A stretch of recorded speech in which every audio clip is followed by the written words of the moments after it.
Deixa eu trazer uma matemática para vocês. 9 a cada 10 mães sofrem com burnout parental.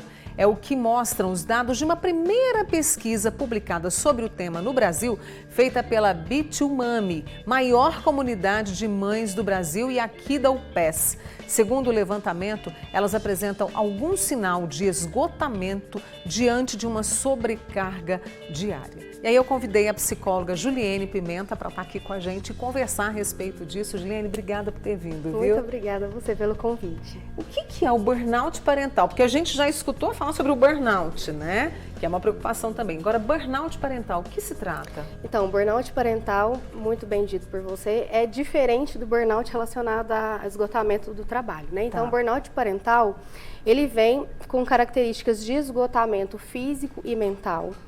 Ele vem com uma insônia, ele vem com preocupações relacionadas ao trabalho e à criação dos filhos.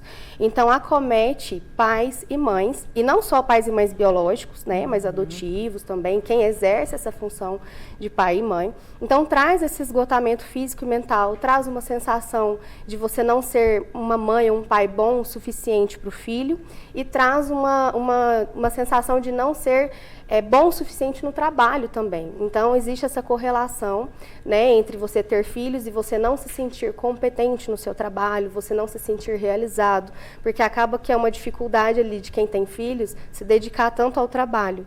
Então, vem essa dificuldade e isso traz, né, muito estresse, muita sobrecarga mental, muito cansaço, insônia e vários sintomas assim parecidos com ansiedade e tudo mais. Vem também, né, um distanciamento do filho por não se achar competente para tal missão, né? E vem também a falta de paciência, a irritabilidade, porque às vezes pode acontecer isso. Exatamente, é uma das consequências, né, desse burnout parental que a gente percebe. Vem esse distanciamento do filho, por quê? Porque o pai e a mãe começam a se cobrar muito em relação à criação desse filho, começa a achar que não é um bom pai, uma boa mãe. E aí começa, então, uma irritabilidade, uma falta de paciência, uma culpa, exatamente. Né? Então, vem tudo isso, assim, isso acaba prejudicando também a relação dos pais com os filhos. E isso vai se arrastando, porque às vezes eles não percebem isso e não buscam também, como a gente acabou de falar com o Leandro, ajuda para resolver isso, para que seja mais leve? Sim, com certeza. Principalmente porque é uma coisa que as pessoas ainda não sabem que existe. Exato. E você vê que os números são altos, né? Então, foi feita essa pesquisa, essa primeira pesquisa em São Paulo, com 1.800 e poucas mulheres, né? E 9 em cada 10, então 90% dessas mulheres foram caracterizadas com esse burnout parental e mais da metade, Mônica, recebeu o diagnóstico de algum problema relacionado à saúde mental. Então, seja um transtorno de ansiedade, uma depressão. Então, é uma coisa que pode estar correlacionada, né? E aí, como os números são muito altos, a gente se preocupa, né? É uma coisa que a gente tem que falar, a gente tem que trazer para a população esse conhecimento.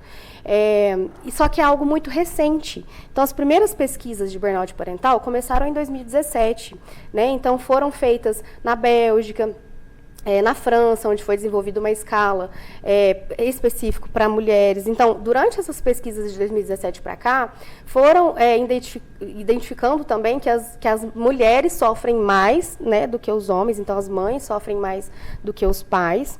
E é uma questão que está acometendo muito, principalmente quando a gente fala de mulher que trabalha fora. Porque aí vem toda a demanda de casa, né, de cuidados com a casa, de cuidados com o marido, de cuidados com o filho, e ainda esse trabalho, essa entrada da mulher no mercado de trabalho. A gente vê que com o tempo, conforme o tempo vai passando, vai aumentando o número de mulheres que trabalham fora, e essa sobrecarga de tarefas, né, vai acabando com a saúde mental das mulheres, então é importante. Porque ela precisa também, né, estudar, se aperfeiçoar para poder estar no mercado de trabalho, é o sonho dela, também a necessidade, e aí não tem muito acolhimento da sociedade diante, né, do que a gente está observando com essa pesquisa. Exatamente, inclusive essa pesquisa demonstrou que apenas 20% das mulheres demonstraram que tem rede de apoio. Então pensa, muitas de nós trabalhamos fora e temos pouco apoio na criação dos filhos, né, com as demandas. O mercado de trabalho ele exige tanto das mulheres quanto dos homens. Só que a mulher, ela tem o seu mundo particular, ela tem as suas demandas ali fora do trabalho, não é só o trabalho fora de casa, né? Eu trabalho dentro de casa. Então, isso acaba afetando muito mais as mulheres do que os homens. E aí, diante disso, qual é o caminho para cuidar disso? Porque, olha, deixa eu trazer um número, né? A Juliene falou das mulheres no mercado de trabalho. Hoje, elas são 45% de mulheres ativas no mercado. Até 2030, a previsão é que esse número aumente para 65%. Exatamente. Então, é preciso um olhar especial, né? Isso. Nessas pesquisas que já foram realizadas, até fora do Brasil, a gente vê que existem alguns fatores de prevenção, né? Então, algumas coisas que a gente precisa investir para evitar chegar nesse ponto do burnout parental. E uma dessas coisas é a terapia, que foi falado muito nesses estudos, o cuidado, a gestão emocional. Então, você conseguir gerir as suas emoções, né, lidar com as suas emoções. Então, isso é muito importante. E também o apoio do parceiro. Então, a gente vê nessas pesquisas que as mulheres que têm o apoio do parceiro, que têm, assim, uma concordância, coparentalidade, né? Então, assim, concordam, né, entre eles na criação dos filhos, isso é um fator de proteção para o burnout. Então, são mulheres que têm menos chance. Agora, mães solo, mães de filhos especiais, né, que têm características diferentes, mães de crianças que demandam muito, né, e as mães que trabalham fora, elas têm essa propensão a desenvolver. Então, a gente precisa cuidar da saúde mental, investir nessa questão de saber lidar com as emoções, né, do autoconhecimento, da gestão das emoções, isso tudo ajuda muito. Passa pela educação. Exatamente. Uma educação desde cedo, né?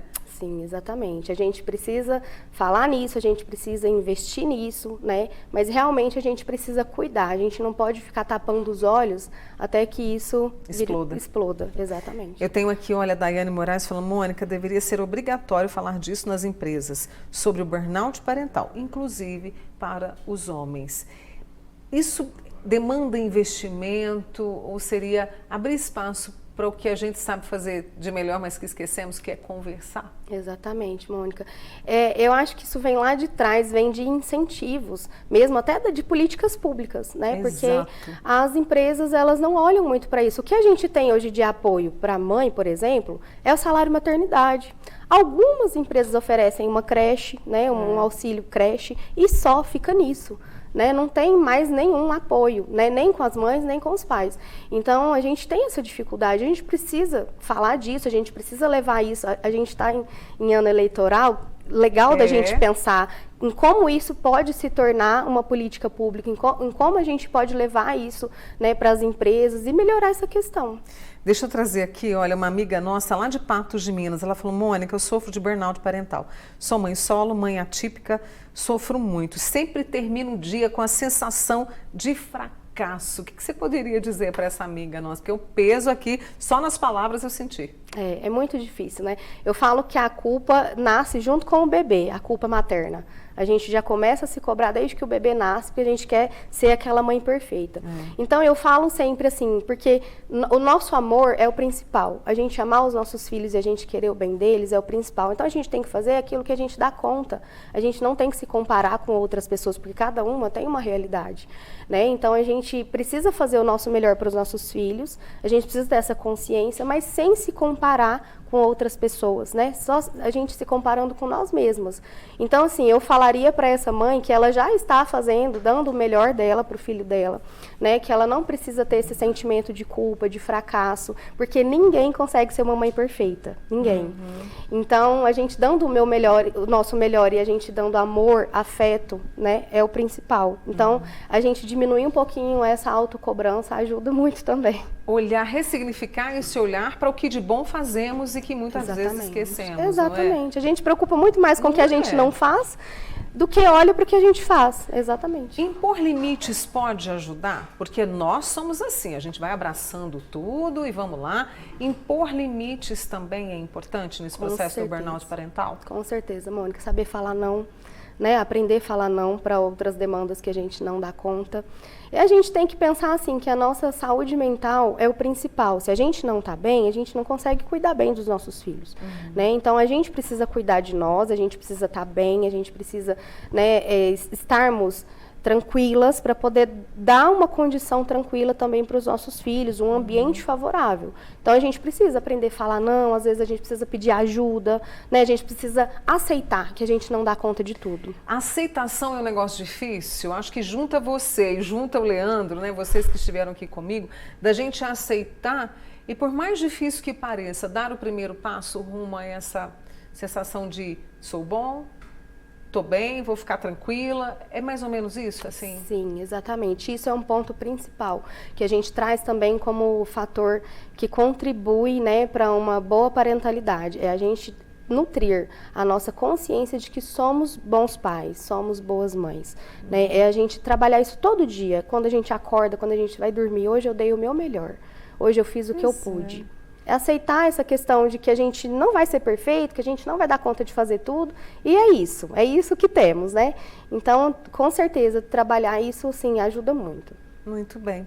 Eu estou conversando aqui, né, com a Juliene Pimenta, que é psicóloga, e trazendo esse novo termo e trazendo essa janela aberta que todos nós precisamos prestar atenção para encontrar um caminho saudável para todos. Obrigada, viu, Juliene? Eu que agradeço, a nossa conversa. Mônica. Volte mais vezes. Obrigada. Tá? E a turma aqui toda.